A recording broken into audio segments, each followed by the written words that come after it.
Hi guys, good morning. ఈరోజు మనం group audit చూద్దాము.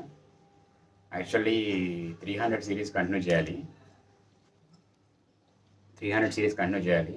బట్ అదేంటంటే SA 315 దగ్గర 330కి కొంచెం క్లాష్ ఉంది. క్లాష్ ఇన్ ద సెన్స్ ఏంటంటే ఇప్పుడు మనకి సైలెంట్ తర్వాత మాట్లాడుకుందాము. సో ముందు గ్రూప్ ఆడిట్ చూద్దాము. దీనికి వీడియో లాస్ట్లో మాట్లాడదాం దాని గురించి. సో ఇంకో గుడ్ న్యూస్ ఏంటంటే మనకి ల్యాప్టాప్ అనేది అరేంజ్ అవుతుంది. వీక్లో తెచ్చుకుంటాను వెళ్ళి. వాళ్ళ ఫ్రెండ్ వేరే అతను ఇస్తా అన్నారు, అది తెచ్చుకుంటాను. సో అప్పుడు ఏంటంటే మనం ఇంకా మెటీరియల్స్ అన్నీ దాంట్లో చూసుకుంటా మాడుకోవచ్చు. సో ఇప్పుడు గ్రూప్ ఆడిట్ స్టార్ట్ చేద్దాము. సో గ్రూప్ ఆడిట్ వచ్చి అది కూడా సేమ్ అతుల్ అగర్వాల్ కాన్సెప్ట్ బుక్స్లోనే చదువుతున్నాము.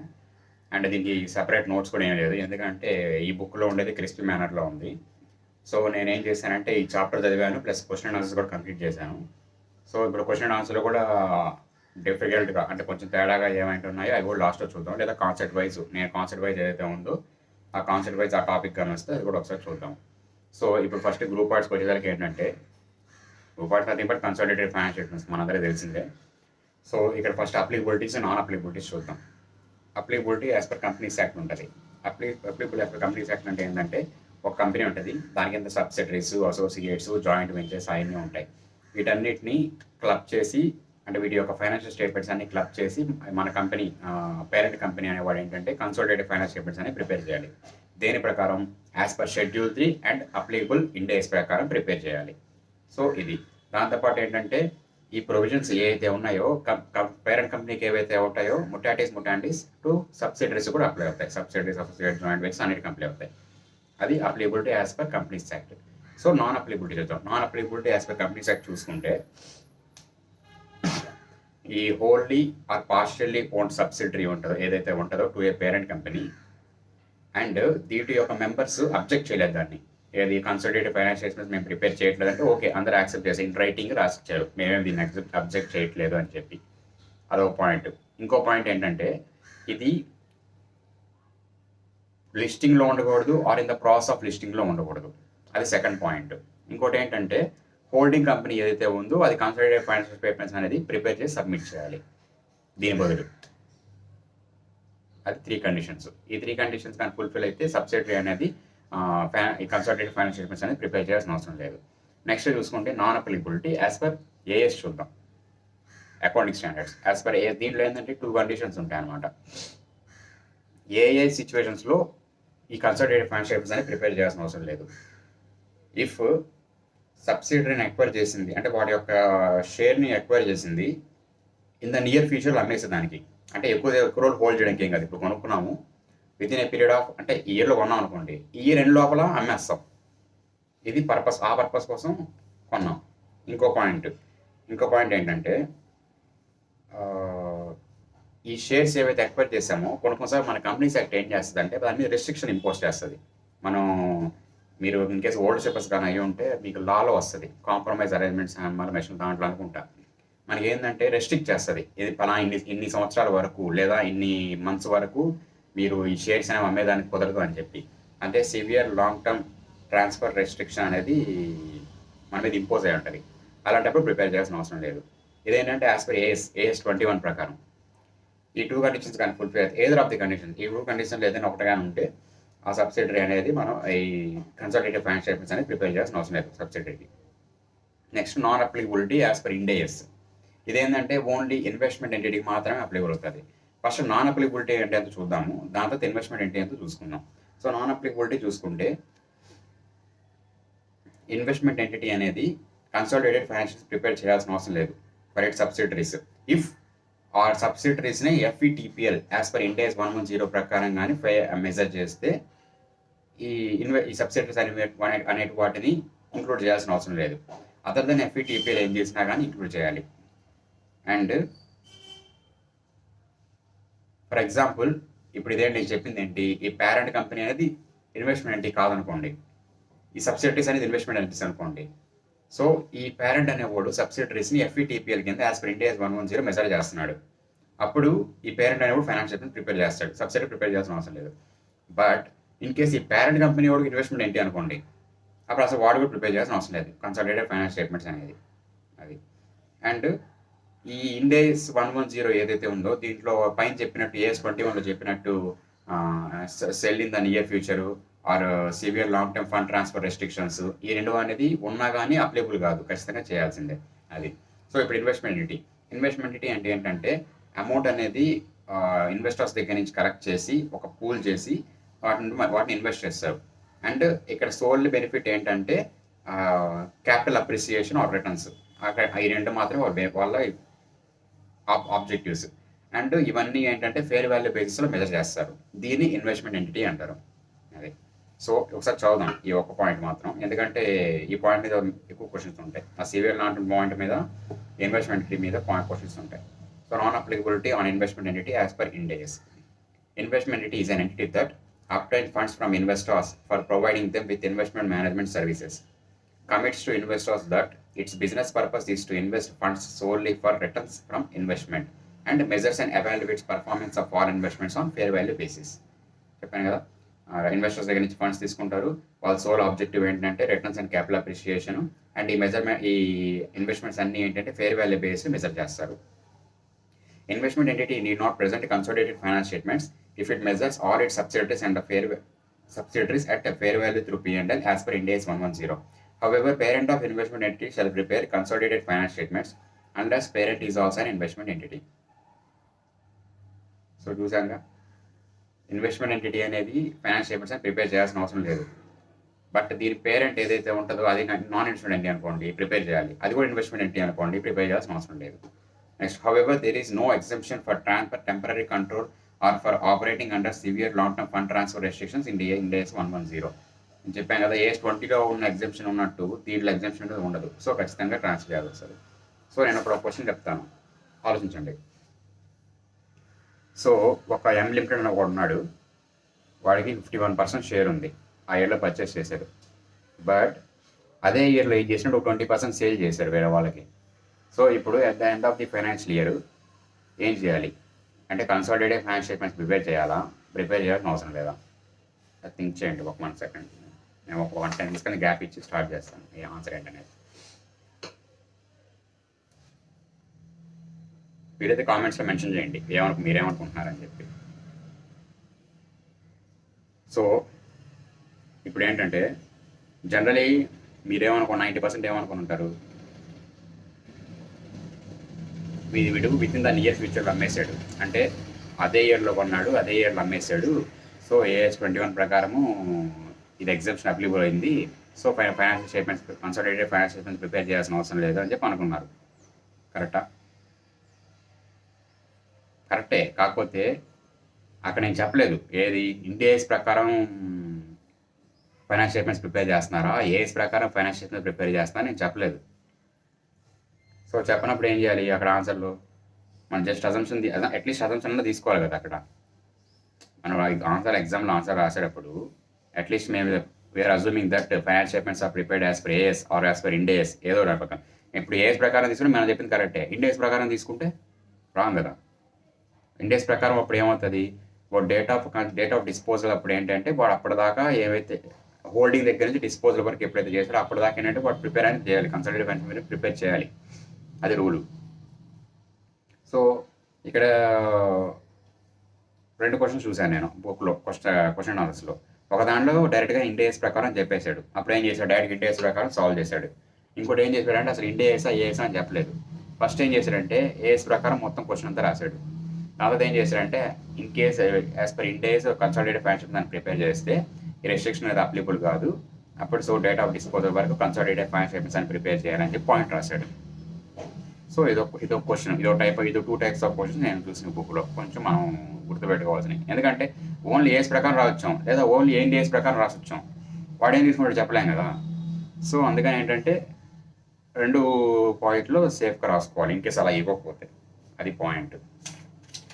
నెక్స్ట్ వచ్చి accounting treatment for consolidation as per companies rules 2015. అంటే కన్సాలిడేషన్ పర్పస్కి అకౌంటింగ్ ట్రీట్మెంట్ అనేది ఏం చేయాలి అని చెప్పి.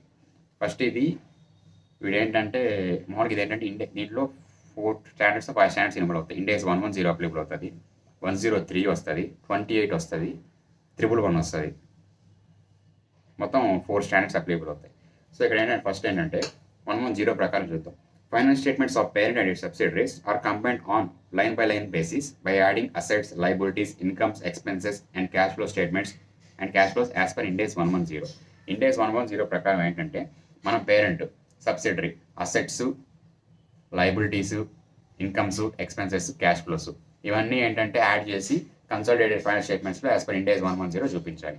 నెక్స్ట్ పాయింట్ ఏంటంటే ఈ ఇంటర్ గ్రూప్ ట్రాన్సాక్షన్స్ ఉంటాయి, ఇంట్రా గ్రూప్ ట్రాన్సాక్షన్స్ ఉంటాయి కదా, debtors, creditors, bills receivables, bills payables ఇలాగైతే ఉంటాయో వీటిని క్యాన్సిల్ చేయాలి, అడ్జస్ట్మెంట్స్ చేయాలి ఇండెక్స్ 110 ప్రకారం. క్యాన్సిలేషన్ అంటే ఏంటి? ఈ కన్సాలిడేటెడ్ ఫైనాన్షియల్స్లో రిఫ్లెక్ట్ కావు. అంటే మీరు ఇండెక్స్ ఎఫ్ఆర్లో మీరు ఆల్రెడీ ఇండెక్స్ 110 చేస్తుంటే నేను చెప్పేది ఈజీగా అర్థమవుతుంది. ఈ ఇంట్రా గ్రూప్ ట్రాన్సాక్షన్స్ అనేవి కన్సాలిడేటెడ్ ఫైనాన్షియల్స్లో రావు, ఓన్లీ సెపరేట్ ఫైనాన్షియల్స్లో మాత్రమే ఉంటాయి. సో అది 110 ప్రకారం ఇంకోటి. నెక్స్ట్ ఈ good will or capital reserve and NCA అనేది యాజ్ పర్ 103 ప్రకారం మెజర్ చేయాలి. అదొక పాయింట్. మీకు ఎఫ్ఆర్ వచ్చింటే ఇది ఈజీగా అర్థమైపోద్ది. Next investment in associates and joint ventures are measured using equity method under Ind AS 28. ఇది కూడా మామూలుగా ఇండెక్స్ 110 కంటిన్యూషన్ చాప్టర్ కదా, ఈక్విటీ మెథడ్లో మెజర్ చేస్తాం అనేది. ఇప్పుడు ఆయన చెప్పచ్చు, నేను ఆల్రెడీ చదువున్నాను, బట్ అది ఇక్కడ ఇర్రెలవెంట్, ఇక్కడ అవసరం లేదు. అందుకని నేను జస్ట్ చెప్పేసి చదివి వదిలేస్తున్నాను. అది ప్లస్ అంత ఇంపార్టెంట్ పాయింట్ ఏం కాదు. ఇది వచ్చి ఎగ్జామ్ అకౌంట్ ట్రీట్మెంట్ రాయండి అని ఎక్కడ అడగడు ఇది. సో కాకపోతే ఏమేమి ఉన్నాయంటే తెలుసుకోవాలి కాబట్టి మనం అందుకోసం చెప్తున్నాను. Next interest in assets, liabilities, revenues and expenses in a joint operation are accounted as per index 111 ప్రకారం అకౌంటింగ్ అనేది అది అటు చూసుకోండి. ఇక్కడ 110 ప్రకారం 2 కండిషన్స్ ఉన్నాయి, 103 ప్రకారం 1 కండిషన్ ఉంది, 28 ప్రకారం 1, 111 ప్రకారం 1. అట్లీస్ట్ ఆ నెంబర్స్ గుర్తుపెట్టుకుంటే మీకు అది ఏ స్టాండర్డో తెలుసు కాబట్టి జస్ట్ ఆ ఎక్సర్సైజ్ ఎక్స్పెన్స్ ఎలా రాసి గుర్తుపెట్టాలి. అడిగితే నెక్స్ట్ రెస్పాన్సిబిలిటీస్ ఆఫ్ పేరెంట్ యొక్క రెస్పాన్సిబిలిటీస్ ఏంటి? In preparation and presentation of consolidated financial statements. So ముందు వీడు ఏం చేయాలంటే identify components and financial information of components to be included in consolidated finance statements. ఏ కాంపోనెంట్స్ అండ్ వాటి యొక్క ఫైనాన్షియల్ ఇన్ఫర్మేషన్ అనేది ఫైనాన్షియల్ స్టేట్మెంట్స్లో కన్సాలిడేటెడ్ ఫైనాన్స్ స్టేట్మెంట్స్లో ఇంక్లూడ్ చేయాలి. ఆ point. Next reportable segments and therefore segment reportable segments వాటి యొక్క ఇన్ఫర్మేషన్ ఫర్ సెగ్మెంట్ రిపోర్టింగ్, అది ఒకటి. నెక్స్ట్ వచ్చి రిలేటెడ్ పార్టీ ట్రాన్సాక్షన్స్ ఏవైతే అవి, and making appropriate consolidation adjustments is nothing but intra group transactions like that etcetera. ప్రస్తుతానికి మనకి intra group transactions గురించి పాయింట్ వచ్చిందో అది పెట్టుకున్నాం, సరిపోతుంది అదొకటి. Next harmonisation of accounting policies and accounting framework. ఈ harmonisation of accounting policy and accounting framework ఏంటంటే మనకి ఆల్రెడీ ఎస్టాబ్లిష్డ్ ప్రిన్సిపల్స్ ఉంటాయి. ఏంటి ఇలాగా మన ప్రిన్సిపల్స్ ఎస్టాబ్లిష్డ్ పాలసీస్ ఉంటాయి అండ్ ఫ్రేమ్వర్క్స్ ఉంటాయి. సో దానికి మేజర్ డిఫరెంట్గా అంటే దాన్ని దాటి బయటకు వెళ్ళకుండా, అంటే ఆ డిఫరెన్స్ని మేజర్ డిఫరెన్స్గా ఉండకుండా విత్ ఇన్ షార్ట్ అంటే రీజనబుల్గా ఉందనుకోండి ఇబ్బంది లేదు, అలా కాకుండా వైడ్లీ డిఫరెంట్గా ఉందనుకోండి అలా ఉండకూడదు. సో అదే harmonisation of accounting policy and accounting principles. Next GAAP conversion where applicable. GAAP conversion అంటే తెలుసుగా, కన్సిస్టెన్సీ, కన్సర్వేటిజము, అవి ఆ పాయింట్స్ అవి వేర్ అప్లికబుల్ అవి వాడాలి. అవి రెస్పాన్సిబిలిటీస్ ఆఫ్ పేరెంట్. సో అవి మనం సింపుల్గా ఆలోచిస్తే మనకు అర్థమైపోతుంది. ఇక్కడ మన ఇన్ఫర్మేషన్ మొత్తం గుర్తుపెట్టుకోవాల్సిన అవసరం లేదు. Identified components and their information, segment reporting, అదేంటంటే reportable segments for segment reporting, next related party transactions, accounting adjustments, harmonisation of accounting policy and framework, and GAAP conversion. ఈ మెయిన్ పాయింట్స్ అనమాట. ఇవి కానీ గుర్తుపెట్టుకుంటే వెనకాల ఇన్ఫర్మేషన్ ఏముంది, ఐడెంటిఫైయింగ్ సంథింగ్ అది రాస్తే అయిపోతుంది. మెయిన్ పాయింట్స్ అది కాంపోనెంట్స్, వాటి యొక్క information, reportable segments for segment reporting, next related party transactions, accounting adjustments, harmonisation, GAAP conversion. ఇవి responsibilities of parent.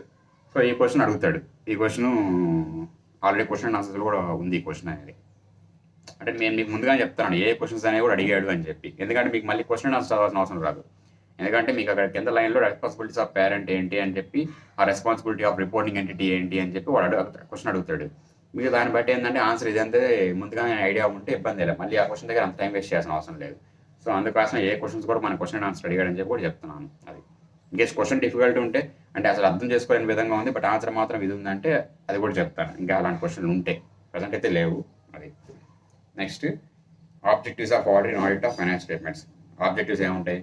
True and fair ప్రకారంగా ఉండాలి, ఫైనాన్స్ స్టేట్మెంట్స్ అనేవి రీజనబుల్గా ఉండాలి, రీజనబుల్ అష్యూరెన్స్ అనేది ఇవ్వాలి. దాని తర్వాత మ్యాటర్స్ అంటే 143 సబ్సెక్షన్ 1, 143 సబ్సెక్షన్ 3 అని ఉంటాయి యాజ్ పర్ కంపెనీస్ యాక్ట్.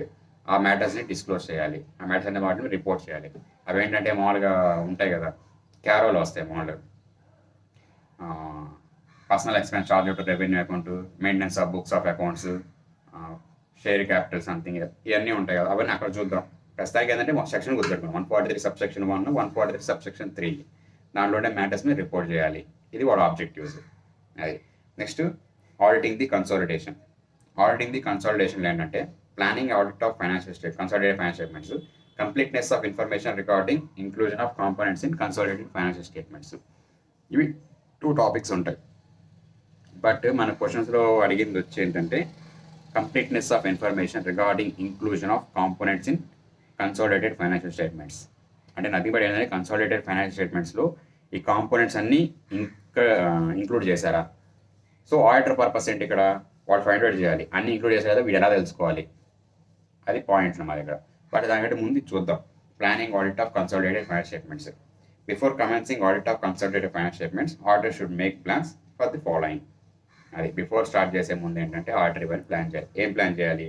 ఆ ఆర్గనైజేషన్ యొక్క స్ట్రక్చరు, దాని యొక్క కంట్రోల్స్, ఇంక్లూడింగ్ ఐటీ కంట్రోల్స్, ఇవన్నీ వాడు తెలుసుకోవాలి, అర్థం చేసుకోవాలి.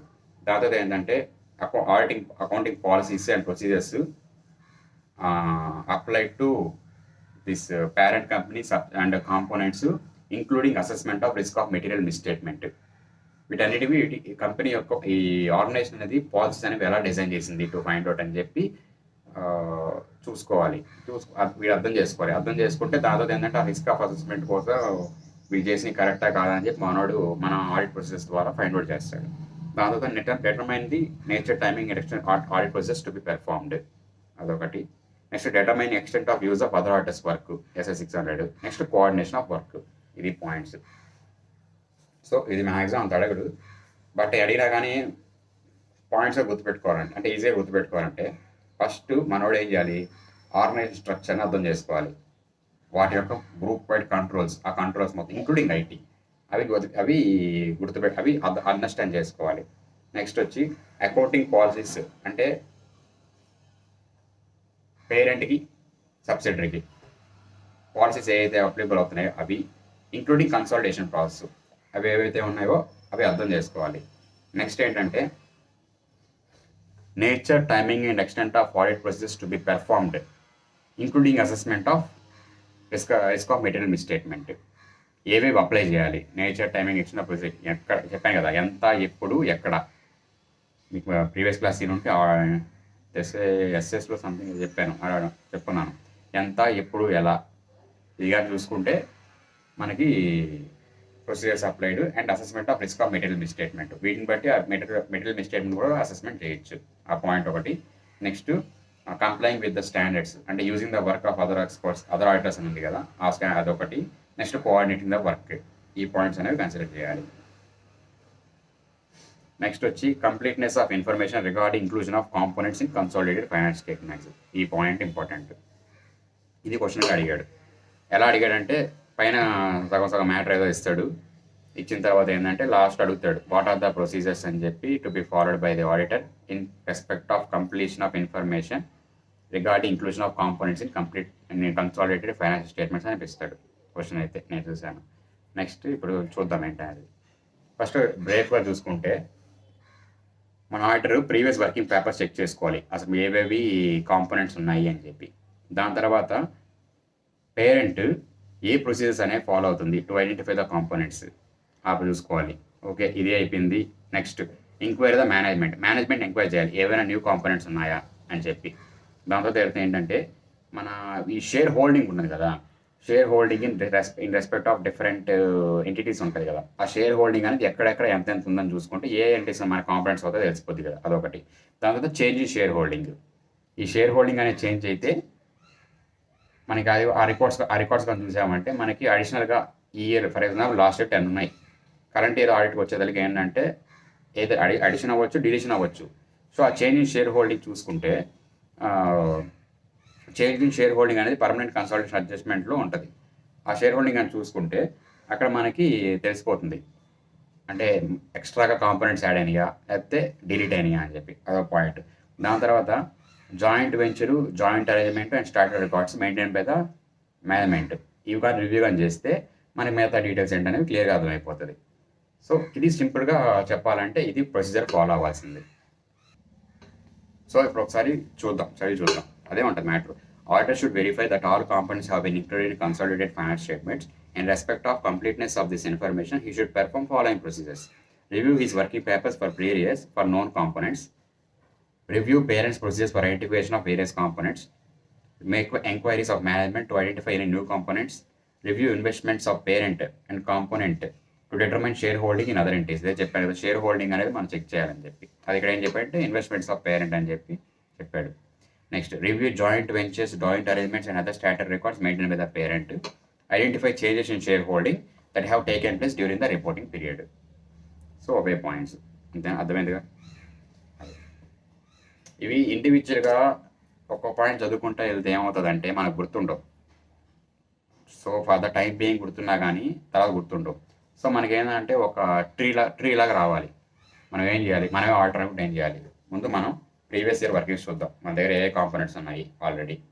దాని తర్వాత సరే మన ముందు ఓకే అసలు మేనేజ్మెంట్ ఎలా ఫైండ్ అవుట్ చేస్తుంది వాళ్ళకి ఏ కాంపోనెంట్స్ అని చెప్పి, ఆ పాలసీస్ ఏంటి అవి చూడాలి.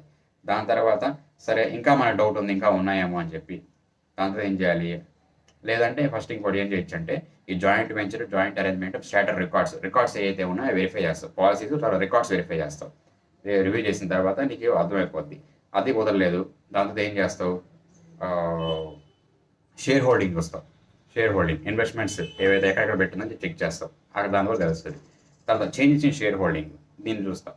లాస్ట్లో ఏం చేస్తావు, మేనేజ్మెంట్ ఎంక్వైరీ చేస్తావు. ఇవన్నీ చెక్ చేశాను బాబు, నాకు ఇలా ఉన్నాయని అర్థమైంది, ఇవి కాకుండా ఇంకేమైనా ఉన్నాయా అని చెప్పి వెరిఫై చేస్తావు. అక్కడతో నీకు ఆ ప్రొసీజర్ అనేది ఫుల్ఫిల్ అయిపోతుంది. అది సో ఇలా గుర్తుపెట్టుకోవాలి ఈజీగా. అంతటితో ఆ కంప్లీట్నెస్ అనే ఆడిటింగ్ ది కన్సాలిడేషన్ కంప్లీట్ అయిపోతుంది.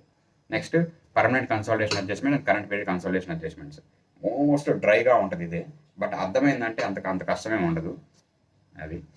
సో ఇప్పుడు చూద్దాం, ఫస్ట్ చదువుదాము, దాన్ని బట్టి మీకు ఈజీ అర్థమైపోతుంది. ఎందుకంటే ఇది ఇప్పటివరకు ఇప్పుడు చెప్పినవన్నీ ఏంటంటే ఆల్రెడీ ఎవడో చాలామంది చదివే ఉంటారు ఈ టాపిక్స్ అనేవి. సో ఫస్ట్ చెప్పేసి ఏంటంటే అర్థమైపోతూ ఉంటుంది. సో ఇదేంటంటే చాలామంది వదిలేస్తారు. సో దీన్ని ఒకసారి చదివి దాని తర్వాత ఎక్స్ప్లెయిన్ పెట్టుకుందాం. ఫస్ట్ పర్మనెంట్ కన్సాలిడేషన్ అడ్జస్ట్మెంట్ వెళ్దాం. Meaning adjustments that are made only on first occasion or subsequently when there is a change in shareholding of entity. These are determination of goodwill or capital reserve, determination of non controlling interest. ఇది ఏదైనా సరే ఒక అకేషన్లో మాత్రమే జరుగుతుంది. ఆ ఒక అకేషన్లో దాని తర్వాత ఏదైనా చేంజెస్ జరిగితే ఆ చేంజెస్ అనేది ఏవి, వాటి యొక్క కంపెనీ యొక్క shareholding and non controlling. ఆటోమేటిక్గా షేర్ హోల్డింగ్ మారిందంటే నాన్ కంట్రోలింగ్ ఇంట్రెస్ట్ కూడా మారిపోద్ది. సో ఆ వాటి యొక్క పాయింట్స్, ఆ 2 పాయింట్స్ కన్సిడర్ చేసుకోవాలి. అది ఇంటి వెరిఫికేషన్. ఇప్పుడు ఇవి ఆడిటర్ ఎలా వెరిఫై చేయాలి. Pay particular attention to determination of pre acquisition reserves. Examine whether pre-acquisition reserves have been allocated appropriately. Verify changes taken place in these permanent consolidation adjustments due to subsequent acquisition or disposal of shares in components. So, as per Ind AS 110 మనకు ఉంటుంది కదా, pre acquisition reserves, post acquisition reserves అవన్నీ ఉంటాయి కదా. ఆ reserves అనేవి సరిగ్గా calculate చేశారా లేదా, if there is a change in the shareholdings అంటే ఈ ఏవైతే క్యాలిక్యులేట్ చేశారో అవి అప్రోప్రియేట్గా అడ్జస్ట్ చేశారా లేదా అది. ఇంకో పాయింట్ ఏంటంటే verify changes taken place in these permanent consolidation adjustments due to subsequent acquisition or disposal.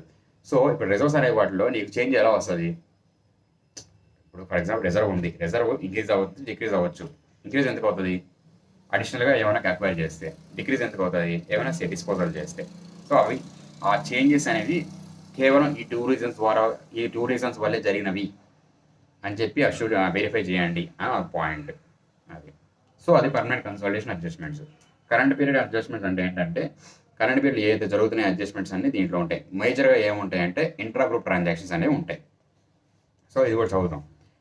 Current period consolidation adjustments meaning adjustments that are made in accounting period for which consolidation of financial statements is done. They are primarily related to elimination of intra-group transactions and balances, including intra-group interest paid and received, intra-group indebtedness, unrealized intra-group profit on assets transferred from or to other subsidiaries, adjustments of deferred tax arising from elimination of intra-group profit and losses. So ఈ 4 points ఏంటంటే intra group related. ఇంకా points ఉన్నాయి. First ఈ 4 చూద్దాం. First intra group interest paid and received. So between the companies parent and subsidiary ఈ intra group interest అనేవి paid and received ఏవైతే ఉంటాయో నెట్ ఎఫెక్ట్ కోసం ఏంటంటే ఆ ట్రాన్సాక్షన్ అనేది తీసేస్తాం. నెక్స్ట్ ఏంటంటే ఏదైనా sale of assets, intra group transactions on sale of assets between parent and subsidiary. So parent వచ్చి సబ్సిడరీ సేల్ చేసినా, సబ్సిడరీ వచ్చి పేరెంట్ సేల్ చేసినా కానీ ఇండివిజువల్ స్టేట్మెంట్స్లో వేరు ఉండొచ్చు, కానీ కన్సాలిడేటెడ్ ఫైనాన్స్ స్టేట్మెంట్స్లో మాత్రం నెట్ ఎఫెక్ట్ ఏముంటుంది, 0 అయిపోవాలి. ఎందుకంటే ఇక్కడ సేల్ చేస్తుంటే అక్కడ పర్చేస్ చేస్తుంటావు, అక్కడ సేల్ చేస్తుంటే ఇక్కడ పర్చేస్ చేస్తుంటావు, రెండింటి సేమే ఉంటుంది అది. దాని తర్వాత ఈ ఇంట్రా గ్రూప్ P&L ఐటమ్సా, ఇంట్రా గ్రూప్ ఇండిపెండెంట్స్, అదే debtors, bills receivable, bills payables, ఆ పాయింట్. నెక్స్ట్ ఏమైందంటే బికాస్ ఆఫ్ ఇవన్నీ మనం అరెస్ట్ చేయడం వల్ల ఈ డిఫర్డ్ ట్యాక్స్ అనేది అయితే ఉంటుందో అది కూడా ఎలిమినేట్ చేయాలి. Intergroup related to the intergroup transactions, అదే point. Adjustment of deferred tax arising from elimination of intergroup profit and losses, ఆ పాయింట్. సో ఇంటర్గ్రూప్ ఇంతటితో ఓకే కదా. నెక్స్ట్ సెపరేట్ పాయింట్స్ ఉంటాయి, అవి చూద్దాం. Adjustments for recognise subsequent events that acts between balance sheet date and date of auditors report. ఇది Ind AS 10 adjusting and non adjusting events ఉంటాయి కదా, ఆ పాయింట్ గురించి చెప్తారు. అవి సబ్సిక్వెంట్ ఈవెంట్స్గా రికగ్నైజ్ చేయాలి between the date of balance sheet నుండి and date of auditors report record అయ్యేదని చెప్పి ఆ point. Next in case of foreign component adjustments to convert components finance statement from local GAAP to the GAAP under which consolidated finance statements are prepared. So parent ఒక స్టేట్లో ఉంది, subsidiary ఇంకో స్టేట్లో ఉంది. So ఇప్పుడు ఏమైందంటే సబ్సిడరీకి వేరే గ్యాప్ అప్లికబుల్ అవుతుంది, పేరెంట్కి వేరే గ్యాప్ అప్లికబుల్ అవుతుంది. సో ఇప్పుడు కన్సాలిడేషన్ ఫైనాన్స్ స్టేట్మెంట్ ప్రిపేర్ చేసింది ఎవరు, పేరెంట్ ప్రిపేర్ చేస్తున్నాడు. సో ఇక్కడ ఏమవ్వాలి, పేరెంట్ యొక్క గ్యాప్ ఏదైతే ఉందో దానికి కన్వర్ట్ అవ్వాలి. సో ఈ కన్వర్షన్ అనేది ఫారిన్ గ్యాప్ నుంచి పేరెంట్ గ్యాప్కి తీసుకురావాలి, అది ఆ పాయింట్. ఓకేనా, అది. సో ఇక నెక్స్ట్ ఇది meaning verification. Auditor should review memorandum records to verify adjustment entries made in the preparation of consolidated financial statements. Memorandum records is nothing but ఏంటంటే ఈ చేంజెస్ ఏవైతే జరుగుతున్నాయో అవన్నీ ఒక రికార్డులో ఒక స్టేట్మెంట్ రికార్డ్ చేస్తుంటాయి, దాని మెమరాండం రికార్డ్ అంటాడు. అవునా, apart from review the memorandum record auditor shall verify. ఏముంటాయి తెలుసా, వెనకాల చెప్పాం కదా, వాడింటికి ఏం చేస్తాడంటే వెరిఫై అని యాడ్ చేస్తాడు, అంతే, అంతమించి ఏం లేదు. అది permanent consolidation adjustments and current period consolidation adjustments. So నాకు క్వశ్చన్స్లో అయితే దీనికి సంబంధించింది ఎక్కడా కనపడలేదు, బట్ ఇంపార్టెంట్ అది అడగచ్చు. పర్మనెంట్ కన్సాలిడేషన్ అడగకపోయినా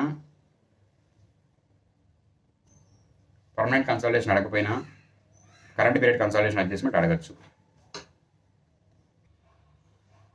next consolidation regarding determination of materiality during audit of consolidated finance statements. So ఇక్కడ ఏంటంటే మెటీరియాలిటీ అనేది అసెస్ చేయాలి. సో మెటీరియాలిటీ అసెస్ చేయాలంటే యాక్చువల్లీ మన ఆడిటర్, సారీ గైస్, సో ఇక్కడ ప్రిన్సిపల్ ఆడిటర్ ఎవరైతే ఉన్నాడో వాడు మెటీరియాలిటీ యాజ్ ఏ హోల్, అంటే ఫర్ గ్రూప్ వాడు మెటీరియాలిటీ అనేది అసెస్ చేయాలి. చేసుకున్న తర్వాత దీన్ని వచ్చి for assessing the appropriateness of consolidation adjustments ఏదైతే చేస్తుంటారో అవి అప్రాప్రియేట్గా ఉన్నాయా లేదా అని చూసిన దాన్ని యూజ్ చేస్తారు. దాని తర్వాత దీంతో పాటు ఇంకేం చేయొచ్చు అంటే ఈ కాంపోనెంట్స్ యొక్క ఫైనాన్షియల్ స్టేట్మెంట్స్ అనేవి మెటీరియల్లా కాదా అని చెక్ చేసి వాటిని కాంపోనెంట్ ఆడిటర్కి చెప్తాడు. కాంపోనెంట్ ఆడిటర్కి ఇన్ఫార్మ్ చేసినప్పుడు ఏంటంటే for true and fairness of finance statements, అంటే ఈ కాంపోనెంట్ ఉండేదాన్ని మామూలుగా మనకు తెలిసింది ఉంటుంది కదా, కొన్ని కాంపోనెంట్స్ ఇంక్లూడ్ చేస్తారు, కొన్ని కాంపోనెంట్స్ అనేవి ఇంక్లూడ్ చేయరు. సో మెటీరియల్ కాంపోనెంట్స్ ఇంక్లూడ్ చేయడానికి కాంపోనెంట్ ఆడిటర్ చెప్తే వాడు ఏం చేస్తాడంటే true and fairness of finance statements అనేవి చెక్ చేస్తాడు. సో ఇది చేస్తాడు, ఓకే, ముందు అసలు వీడి క్యాపబుల్లో కదా చూసుకోవాలి కదా. సో మనోడు ఏంటంటే అసెస్ చేయాలి, వాడి ఇండిపెండెన్స్ అవన్నీ అసెస్ చేసుకొని దాన్ని బట్టి ఈ జాబ్ అనేది ఫుల్ఫిల్ అవుతుంది. సో ఇది మెటీరియాలిటీ. నెక్స్ట్ ఏంటంటే బట్ ఇక్కడ వీడి కాంపోనెంట్ ఆడిటర్ డీల్ చేస్తాడు కాబట్టి ఎస్ఐ 600 యొక్క కండిషన్స్ కూడా ఫుల్ఫిల్ చేసేటట్టు చూసుకోవాలి, ఇది పాయింట్. సో ఇప్పుడు ఒకసారి చదువుదాం. For determination of materiality during the audit of consolidated finance statements principal auditor shall consider the following. And ఇంకోటి ఏంటంటే ఇది క్వశ్చన్గా కూడా ఉంది, సేమ్ ఇది అడుగుతాడు, డిటర్మినేషన్ ఆఫ్ మెటీరియాలిటీ గురించి అడుగుతాడు. సో ఇది క్వశ్చన్గా కూడా ఉంది. Principal auditor is required to compute materiality for group as a whole.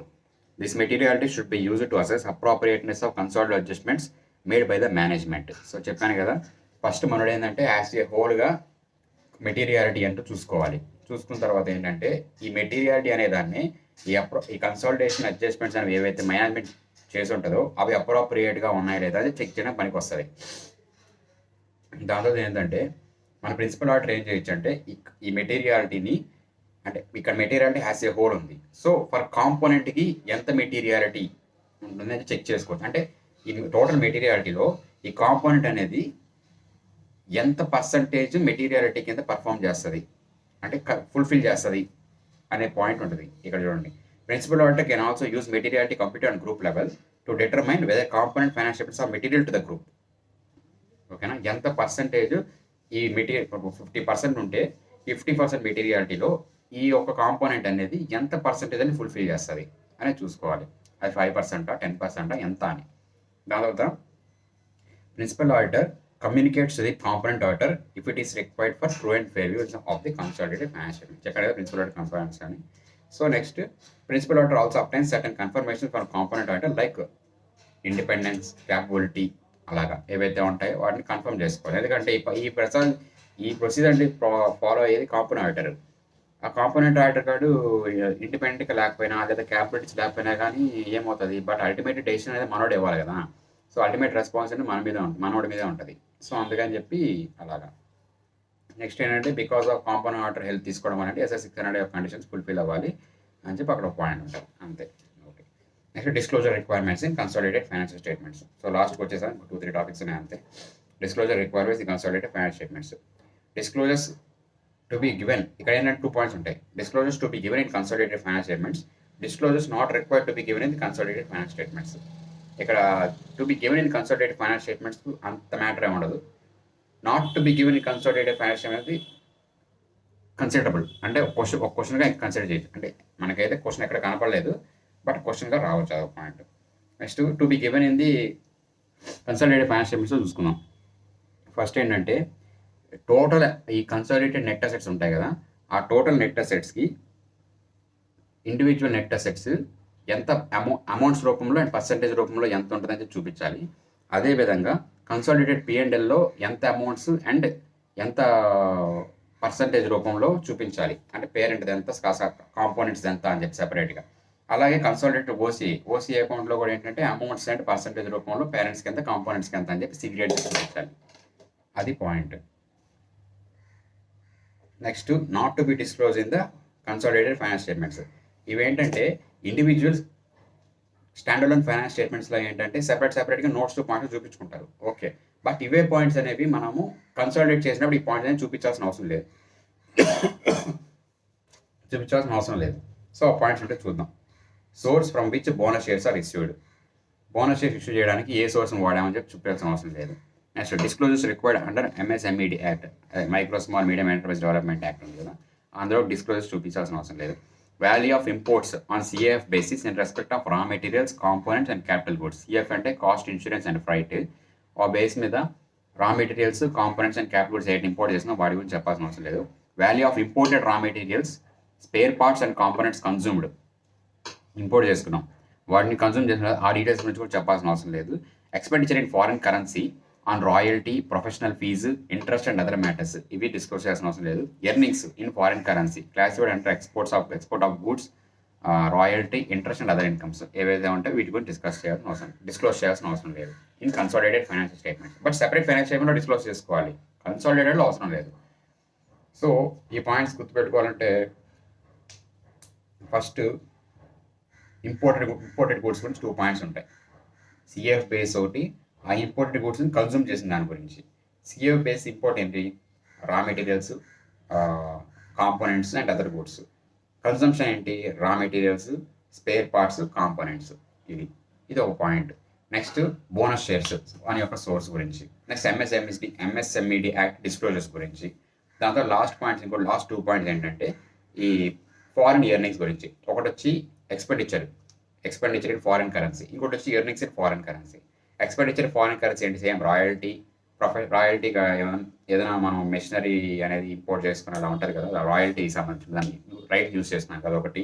అంతా ప్రొఫెషనల్ పేమెంట్స్ అంటే ఏంటంటే ఫారిన్ నుంచి మనం ఏదైనా ఒక సర్వీస్ అనేది తీసుకొని కానీ ఉంటే దానికి ఒక పేమెంట్ రిలేటెడ్ అదొకటి. దాని తర్వాత ఇంట్రెస్ట్ ఇన్కమ్స్ ఏదైనా investments related and other matters. And earnings గురించి కూడా అంతే, రాయల్టీ, ఎక్స్పోర్ట్ ఆఫ్ గూడ్స్ చేసాం అదొకటి అండ్ అదర్ మ్యాటర్స్ అంతే. ఇలాగని గుర్తుపెట్టుకుంటే ఈజీగా రాయొచ్చు. అది to be disclose in consolidated financial statements అనేది రాదు, ఎట్టి పరిస్థితుల్లో రాదు, ఎంసీక్యూలో కూడా రాదు. వస్తే ఈ పాయింట్ అనేది రావచ్చు. అది so I hope you guys understood. Next management representation regarding consolidated finance statements. దీనిలో ఏముండదు, రెస్పాన్సిబిలిటీస్ ఆఫ్ పేరెంట్ ఉంది కదా, సేమ్ అయ్యే పాయింట్స్ కూడా దీనిలో దాన్ని డంప్ చేస్తాడు అంతే, అంతమించి ఏముండదు. తర్వాత రిపోర్టింగ్లో మొత్తం 5 కేటగిరీస్గా సబ్ కేటగిరీస్ చేస్తారు దీన్ని. ఏవేవంటే పేరెంట్ ఆడిటరే component auditor but component auditor కాదు. నెక్స్ట్ అకౌంటింగ్ ఫ్రేమ్వర్క్, పేరెంట్ది వేరు, కాంపోనెంట్ది వేరు. నెక్స్ట్ ఆడిటింగ్ ఫ్రేమ్వర్క్, పేరెంట్ది వేరు, కాంపోనెంట్ది వేరు. నెక్స్ట్ అసలు కాంపోనెంట్స్ నాట్ ఆడిటెడ్. ఇది ఫస్ట్ కాంపోనెంట్స్ నాట్ ఆడిటెడ్ చూద్దాం. Generally, financial statements of all components included in the consolidated financial statements should be audited. If financial statements of one or more components remain unaudited, auditors reporting on consolidated financial statements should consider unaudited components in evaluating possible modification of his report on consolidated financial statements. మామూలుగా ఈ అన్ఆడిటెడ్ components ఎంతైతే ఉందో total value either revenue base మీద, total assets base మీద మనం ఏంటంటే percentage and amounts అనేవి మనం ఆడిట్ రిపోర్ట్ డిస్క్లోజ్ చేయాలి.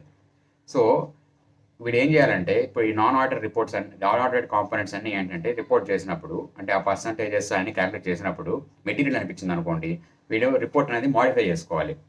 మెటీరియల్ కాదనుకోండి ఇట్స్ ఓకే, జస్ట్ డిస్క్లోజ్ చేసి వదిలేస్తాడు.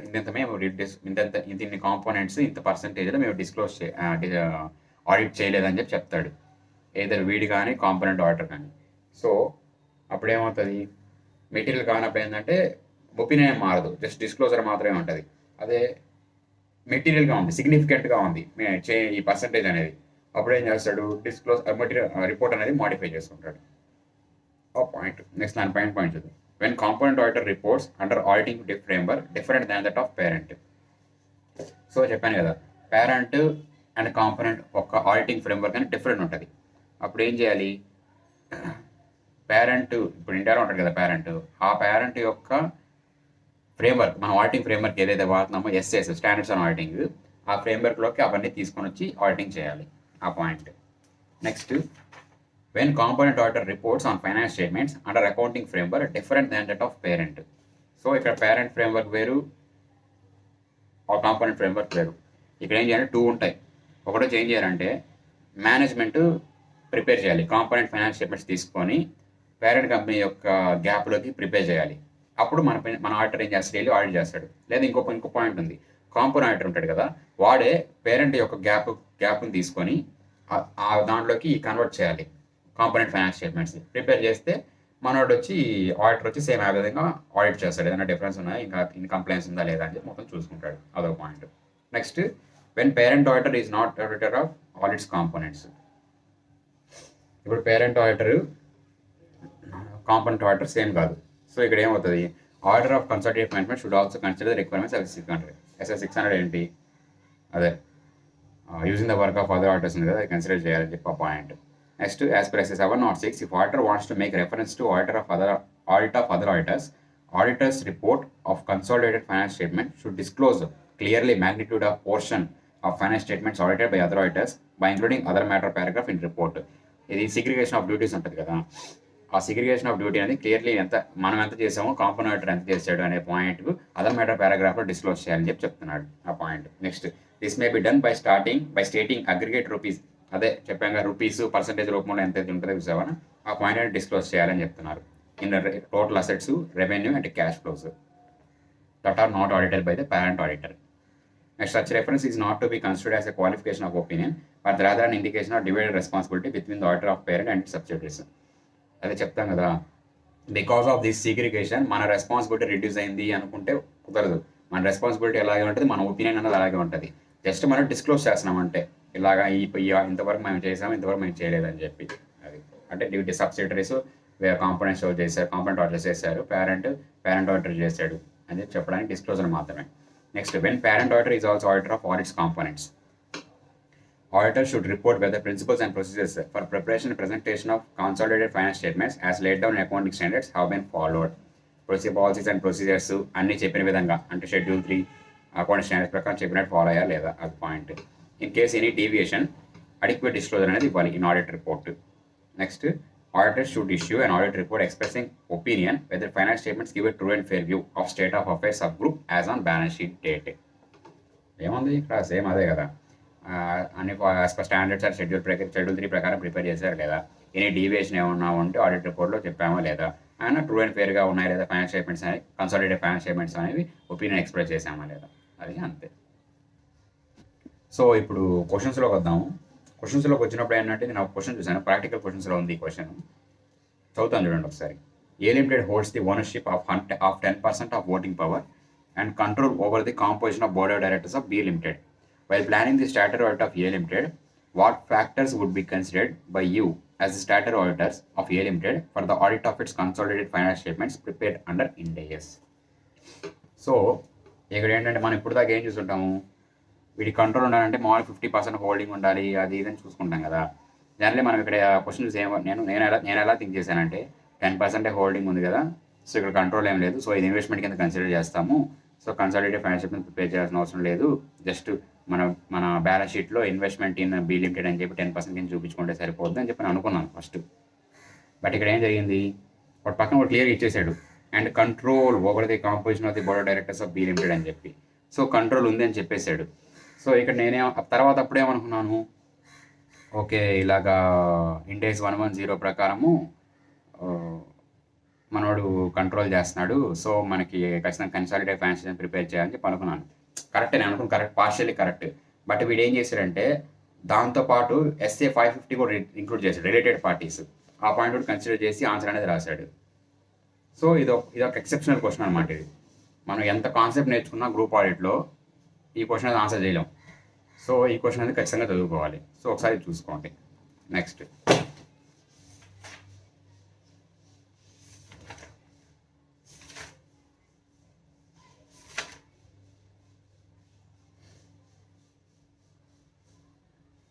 ఇంకోటి ఏంటంటే క్వశ్చన్ చదువుతాను చూడండి.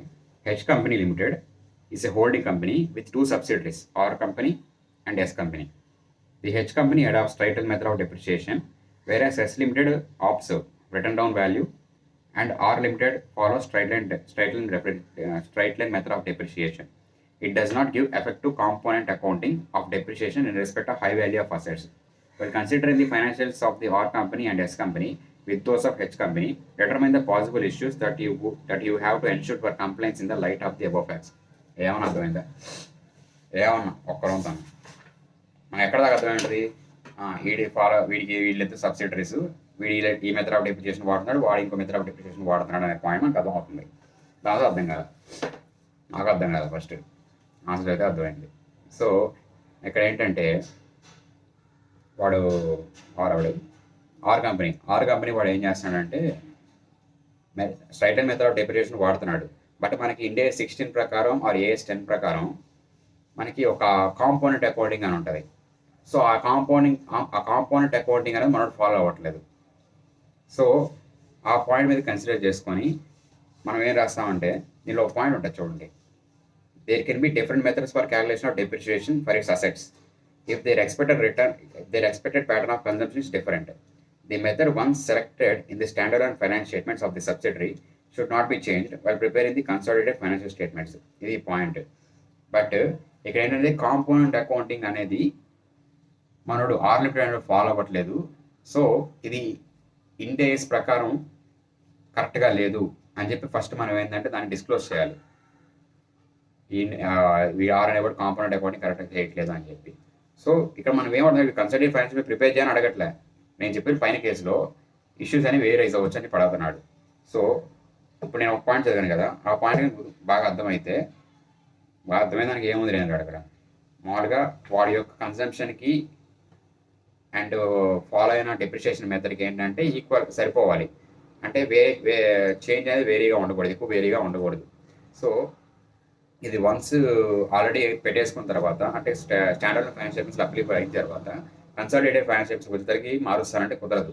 సో వీటి కాంపోనెంట్ అకౌంటింగ్ అనేది వీడు ఫాలో అవ్వట్లేదు కాబట్టి ముందు అసలు ఇది కరెక్ట్గా లేదు, దీన్ని చేంజ్ చేయాలి. ఎందుకంటే కాంపోనెంట్ అకౌంటింగ్ కానీ కరెక్ట్గా లేకపోతే మనకి వాడి అసెట్స్ అన్ని గ్రూప్ చేసి దానికి అప్పుడు డిఫరెంట్ రేట్ అనేది ఛార్జ్ చేయాల్సింది ఒక్కోదానికి, వీడు అన్నిటి కలిపి ఒకే రేట్ ఛార్జ్ చేస్తూ ఉంటాడు కదా. సో అక్కడ ఏమవుతుంది, ఆ కాంపోనెంట్ అకౌంటింగ్ అనే ఒక కాన్సెప్ట్ అనేది ల్యాప్స్ అయిపోతుంది. సో ముందు దానికి కరెక్ట్గా చేయాలి అని చెప్పి ఇప్పుడు ఒక పాయింట్ రాయాలి. అది మెయిన్ పాయింట్ దీంట్లో. అంతే, అంతకు మించి ఇంట్లో ఏం లేవులేండి. సో ఆ 2 క్వశ్చన్స్ మెయిన్ ఇంపార్టెంట్. మిగతా క్వశ్చన్స్ అన్నీ ఏంటంటే నేను క్వశ్చన్స్లో చెప్పాను కదా, ఈ క్వశ్చన్గా వచ్చింది, ఈ క్వశ్చన్గా వచ్చింది అని చెప్పి, అది దాంట్లో సరిపోతాయి. అండ్ కాంపోనెంట్స్ ఉంది చూసారా, ఇప్పుడు మనం కాంపోనెంట్స్ గురించి డిస్కస్ చేసాం కదా. పేరెంట్ ఒక auditor, component auditor, parent auditor not a component auditor, accounting framework different, auditing framework different, not audited. ఇదంతా ఏంటంటే ఒక క్వశ్చన్గా వాడి ఇచ్చేసాడు, అంటే డైరెక్ట్గా హెడ్డింగ్స్ ఇచ్చేసాడు, దాని నుంచి మనం రాయాలని చెప్పాడు. సో అవే ఈ పాయింట్స్ కానీ రాసుకుంటే సరిపోతుంది. సో ఇంతటితో గ్రూప్ ఆర్డర్ కంప్లీట్ అయిపోయింది. సో మీకు బాగానే అర్థమైంది అనుకుంటున్నాను. సో జస్ట్ ఈ వీక్ మాత్రమే, ఈ వీక్ తర్వాత నుంచి ల్యాప్టాప్ అనేది మన దగ్గర అవైలబుల్గా ఉంటుంది. సో అప్పుడు ఇంక ఈ ఫోల్డర్స్ అనేవి మనం అక్కడ స్క్రీన్ షేర్ చేసుకొని చెప్పుకోవచ్చు. సో అది. అండ్ ఇలా చెప్తాను కదా 300 సిరీస్ గురించి. 300 సిరీస్ గురించి ఏంటంటే నేను 315 అనేది చూసాను. యాక్చువల్గా 315 అనేది మన ఐసీ మెటీరియల్స్లో materiality, risk assessment, internal control ఒక చాప్టర్ ఉంటుంది. ఆ చాప్టరు ఇంచుమించు 80 పేజెస్ ఏమో ఉంది. ఏంది స్టడీ మెటీరియల్లోనే 80 పేజెస్ ఉంది. ఆయన విత్ ఏం చేశాడంటే అతను 315కి సంబంధించిన, అంటే ఆ 315కి సంబంధించిన టైటిల్ ఉంటుంది కదా, identifying assessing the risk of material made statement through understanding it's environment and understanding it's empty and it's environment అని, దాని వరకు ఫుల్ఫిల్ అయ్యేటట్టు కొంచెం మ్యాటర్ ఇచ్చాడు. దాని తర్వాత risk assessment, internal control separate chapter ఇచ్చాడు, అదో 6 పేజెస్ ఇచ్చాడు. బట్ నేనేమంటానంటే risk assessment and internal control chapter చదవడం మొదలు పెడితే ఈజీగా 10 days ఈజీగా ఎగిరిపోద్ది. మీరు కన్సిస్టెంట్గా చదివినా 10 days ఈజీగా ఎగిరిపోద్ది. మీకు మొత్తం అర్థమయ్యి క్లియర్ కట్గా మనకి నేర్చుకుందాము అనేది 10 రోజులు ఎగిరిపోతుంది. సో 10 రోజులు ఎగిరిపోయేదానికంటే దాని బదులు మిగతా ఇదిగోండి ఇలాంటి చాప్టర్స్ కానీ పెట్టినామంటే, లేదా రెగ్యులర్ స్టాండర్డ్స్ పెట్టినామంటే సిలబస్ ఈజీ క్లియర్ అయిపోద్దాం, కంప్లీట్ అయిపోద్దాము. సో 315 చదువుకుందాం, దీనివల్ల చదువుకుందాం. నేనేమనుకుంటున్నానంటే 315 చదువుకొని ఆ risk assessment and internal control procedures ఏవైతే ఉన్నాయో అది మనకి క్వశ్చన్ అండ్ ఆన్సర్స్ ఉంటాయి. మనకి study material 15 question and answers ఉన్నాయి. ఆ క్వశ్చన్ అండ్ ఆన్సర్ వరకు చదువుకుందాం, చదువుకుంటే సరిపోతుంది. వస్తే రాస్తాం, లేకపోతే 5 మార్క్స్ పోతాయి. ఇంకేం చేస్తాం, వదిలేయాలి, తప్పదు. అందుకే రామకృష్ణ సార్ కూడా 3/4 స్ట్రాటజీలో ఈ చాప్టర్ పెట్టలేదు, risk assessment and internal control పెట్టలేదు. అది బీ కేటగిరీలో పెట్టేశారు, మిగతావి దీంట్లో పెట్టారు కొన్ని. సో నేను దాని ప్రకారం ఇప్పుడు క్లాస్ అని కూడా చదువుతా పోతా ఉంది. నేను చదువుకుంటున్నాను, అదే రికార్డ్ చేస్తున్నాను. సో నేనేమనుకుంటున్నాను, అది 315 దాని వరకు చూసుకొని అందుకని ఆపాను 315 అనేది. సో 300 సిరీస్ ఇక్కడితో హోల్డ్ చేసి దాంతో రిమైనింగ్ సిరీస్ ఉన్నాయి కదా, స్టాండర్డ్స్ ఆన్ రివ్యూ ఎంగేజ్మెంట్స్, అదే 800 సిరీస్, 2000 సిరీస్, 4000 సిరీస్, 3000 సిరీస్, ఇంకా నార్మల్ ఎస్క్యూసీ 200 సిరీస్ ఉన్నాయి కదా, ఇవి చదువుకుంటే అవి లాస్ట్లో చూద్దాం. ఇంకా ఎందుకంటే 5 మార్క్స్ కోసం ఇవన్నీ సాక్రిఫైస్ చేయాలంటే చాలా వేస్ట్ అయిపోతుంది. నేను ఆల్రెడీ స్టార్ట్ చేశాను, నేను రికార్డ్ చేద్దాం స్టార్ట్ చేశాను, ఒక 15 నిమిషాలు రికార్డ్ చేశాను 315 కూడా. బట్ ఏంటంటే కరెక్ట్ అనిపించలేదు, ఎందుకంటే మనకి అంత క్లారిటీ రాలేదు, మెయిన్ ఇంకా క్వశ్చన్స్ చదవలేదు, మళ్ళీ దాంట్లో అడిషనల్గా ఏమంటే తెలియదు. సో అనవసరంగా మనం ఇది చెప్పి ఎందుకు వేస్ట్ కదా. సో అందుకోసం అని చెప్పి దాని మధ్యలో ఆపేశాను. అందుకే నేను వీడియో రాలేదు, లేకపోతే వీడియో వచ్చేది. సో అందుకనే ఇంక ఈరోజు గ్రూప్ వాయిస్ చదివి దాన్ని క్వశ్చన్ ఆన్సర్స్ అన్ని కంప్లీట్ చేసి నేను వచ్చాను. సో ఇదేనండి 300 సిరీస్ మాత్రం ప్రజెంట్ ఆ 300 ఒకటి చదువుకోండి. దాని తర్వాత మిగిలింది ఏంటంటే మనం తర్వాత అనేది చూద్దాం. అంటే 320, 330 చెప్పేయచ్చు, ఈజీగానే అయిపోద్ది, అది ప్రాబ్లం కాదు. బట్ ఆర్డర్కి వెళ్దామని చెప్పి 315, 320, 330కి వెళ్దామని చెప్పి. సో ఆర్డర్కి వెళ్దాము, తర్వాత చూద్దాము. సో ఈ వీడియో ఎలా అనిపించిందో కొంచెం కామెంట్స్లో మెన్షన్ చేయండి. అంటే నాకు అర్థం కావట్లేదు, అంటే చూస్తున్నారు బట్ చూస్తున్నారంటే పెద్ద హోమ్ వ్యూస్ ఏమి రావట్లేదులేండి, జస్ట్ చూస్తున్నారు. బట్ చూసిన వాళ్ళపైన ఒకసారి కామెంట్స్లో మెన్షన్ చేస్తే ఎలా అనిపించింది అని చెప్పి బాగుంటుంది. సో అదండి, థ్యాంక్ యూ అండి. 50 minutesలో కంప్లీట్ అయిపోయింది వీడియో అనేది. సో ఇలాగే మ్యాక్సిమం చిన్న చాప్టర్స్ అన్నీ ఒక 1 hourలో కంప్లీట్ అని ట్రై చేస్తాను. నేనేం ట్రై చేయట్లేదు, నేను నార్మల్గా ప్రిపేర్ అయ్యి చెప్తున్నాను. ఇది అంత ఈజీగా త్వరగా అయిపోతుంది అంతే. సో ఓకే అండి, ఈ వీడియో కూడా ఇప్పుడు అప్లోడ్ చేస్తాను. Okay bye.